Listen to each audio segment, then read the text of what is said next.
The Sailor's Mother by Wordsworth. One morning, raw it was and wet, a foggy day in winter time. A woman on the road I met, not old, though something past her prime, majestic in person, tall and straight, and like a Roman matron's was her mien and gait. The old spirit is not dead. Old times, thought I, are breathing there. Proud was I that my country bred such strength, a dignity so fair. She begged an alms, like one in poor estate. I looked at her again, nor did my pride abate. When from these lofty thoughts I awoke, "What is it," said I, "that you bear beneath the covert of your cloak, protected from this cold, damp air?" She answered, soon as she the question heard, "A simple burthen, sir, a little singing bird." And thus, continuing, she said, "I had a son, who many a day sailed on the seas, but he is dead. In Denmark he was cast away, and I have traveled weary miles to see if aught which he had owed might still remain to me. The bird and the cage, they both were his. 'Twas my son's bird, and neat and trim he kept it. Many voyages the singing bird had gone with him. When last he sailed, he left the bird behind, from boding, as might be, that hung upon his mind. He, to a fellow lodger's care, had left it, and to be watched and fed, and pipe its song in safety. There I found it, where my son was dead, and now, God help me, for my little wit, I bear it with me, sir. He took so much delight in it." The poem is about a sailor's mother who recently collected his bird because he was deceased at sea, and she runs into the narrator along the road. In the first stanza, the author, Wordsworth, is talking about the setting, and he uses parentheses around "raw it was and wet, a foggy day in winter time." He does this to try and not take away from the poem itself, but rather just to provide some context to where they were meeting and the situations around it, so that's why it was in parentheses. There is a A-B-C-C rhyme scheme throughout the duration of the poem, which helps keep it continuous and flow throughout the whole thing. The first word in the poem, one, is all capitalized to try and emphasize the fact that it was more randomized than just a planned meeting, like any random one day of the week.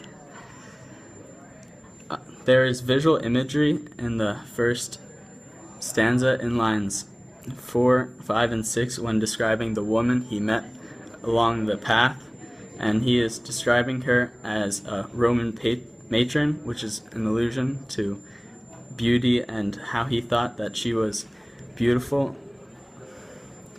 And throughout in the next paragraph, there is personification when talking about the old times and that they are breathing, even though old times obviously cannot breathe. It's an abstract thing, and the ancient spirit not being dead.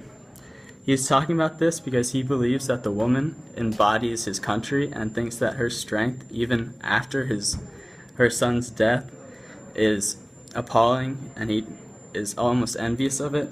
Wordsworth, throughout his life, encountered a bunch of death, and a lot of his works talk about death and how it affects people that are close to those who are deceased, like the people that died in Wordsworth's life.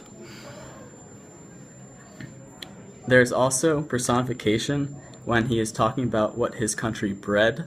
He is proud to say that the woman, although she is a bit older and not in her prime to say, is still so beautiful and powerful, like a Roman matron, that he is happy that his country could produce someone like her. In the third stanza, it switches from him just talking about the woman to him actually having a conversation with her, and there's a slight change of tone.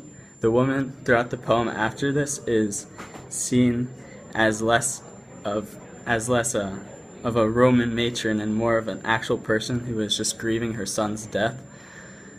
The dialogue begins when he asks her what that she has under her cloak, and cloak is capitalized, which puts more emphasis on the word, and it has a bit of tactile imagery when talking about the covert of her cloak, and then more with the damp air just to describe the setting around her and the setting of the poem. When she responds, responds very formally. She refers to the man talking to her as sir, and rather than just a random person, so she's showing a bunch of respect and formalities towards the man when he does the same by speaking formally to her. So there's a level of respect between these two individuals who I've never met, because he obviously thinks she is tall, she has a very good gait, and she is still beautiful even though she is older, and then she refers to him as sir.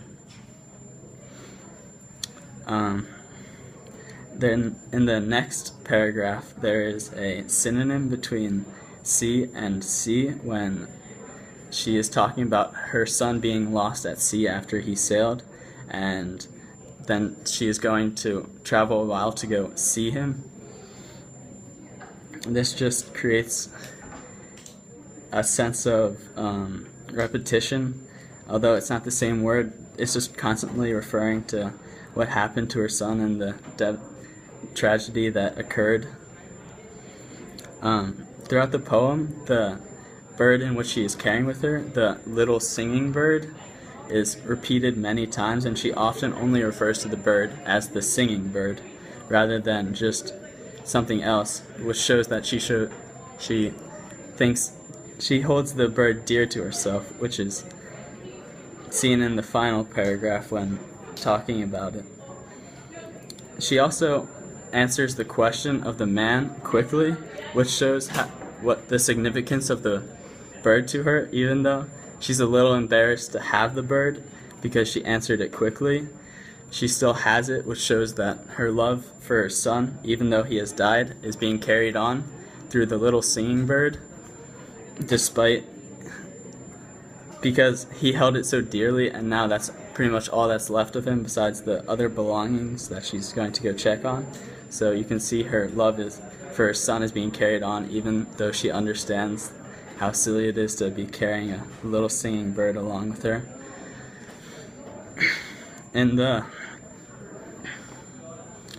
fifth stanza, there is a bunch of visual imagery when talking about the bird in the cage and how well the son upkept the bird, which just continues on the theme of how much he cared for the bird.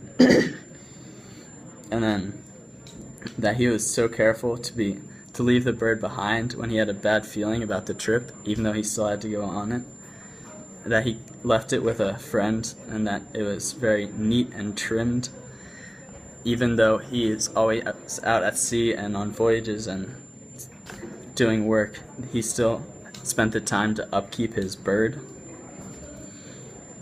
In the final paragraph, when the woman is responding to the man and continuously talking about the bird and how it came to her possession, when she says that I found it when my son was dead, and now, God help me for my little wit, I bear it with me. She understands that the man might find it weird that she is carrying a bird with him, but this shows how much she really cared for her son that died, because this is her coming to the realization when talking to him that it's crazy how she's carrying this bird around with her, even though it's annoying and it's a hassle to upkeep. It's a burden as a whole. She still does it because she cared for her son, and that's all that's left of him now. And there's also, and then this is shown through the exclamation point at the end of the sentence when none of the other sentences in the middle of the stanza really end with an exclamation point, or except for one earlier on. They all are continued until the end of the paragraph, where it's with a period. So in conclusion, the meaning of the poem, the poem is about a man meeting up with a woman on a road, and how the bird symbolizes the woman's love for her son, and how it's an embodiment of how much she cared for him, even though he is now dead.